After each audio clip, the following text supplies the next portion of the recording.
Uh, Good day, everyone. Today I'm going to be offering my thoughts and review of a Deep Space Nine Star Trek two-parter called Past Tense. I had not watched Deep Space Nine in a long time. Um, I believe I watched this when it was originally aired, in fact. But since that was so many years ago, I don't remember. But the two-parter concerns a transporter malfunction, which puts Cisco and Dr. Bashir into 21st century Earth, which is not quite a dystopia, but it's not a very nice place to live, and there are some dystopic elements. And he and Bashir get stuck in this because they don't have IDs. He and Bashir get stuck in something called a sanctuary district. And sanctuary districts are filled with people who don't have a job or who are crazy or who are sort of like criminal. And they're called three different things. So the somewhat normal people, we'll call them, that just don't have a job or lost their jobs are called gimmies. And the gimmies, um, ostensibly the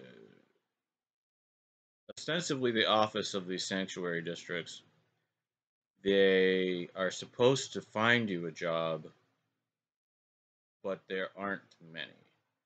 So in practice, the gimmies just sit around. Well, they stay in the sanctuary city almost as long as it seems everybody else does.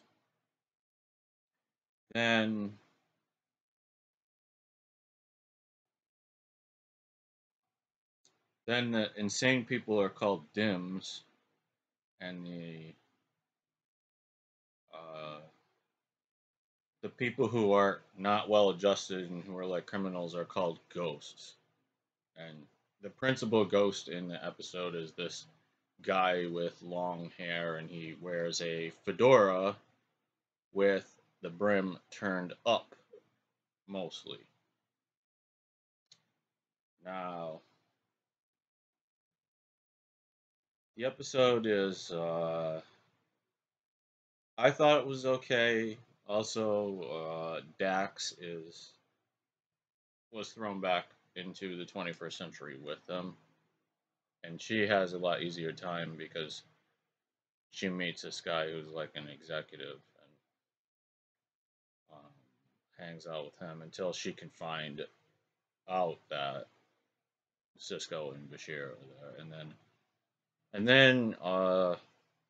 how they get back to the normal time.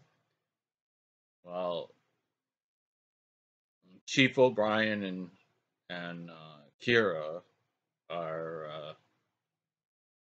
are going around into different times because they figured out what had happened. It's got something to do with particles, and apparently, since Cisco altered the timeline by going back, all of Starfleet and Earth humans disappear.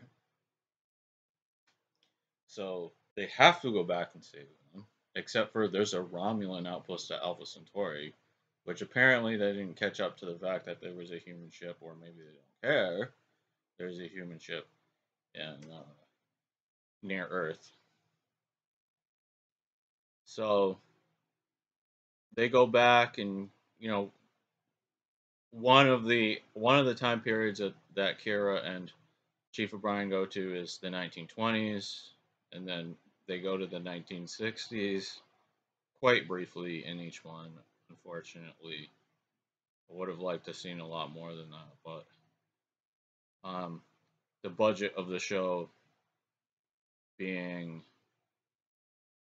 I think it's quite obvious because I've been watching other Deep Space Nine that the budget of the show doesn't seem quite as much as Next Generation. I don't know if that was true, but it does look like that. And overall, I thought it was okay. Was one of my more favorite Deep Space Nine episodes, but I find I find a lot of them to be enjoyable, but I wouldn't say I would not say it's my favorite Star Trek ever, but it's usually pleasant. Anyway, that's it.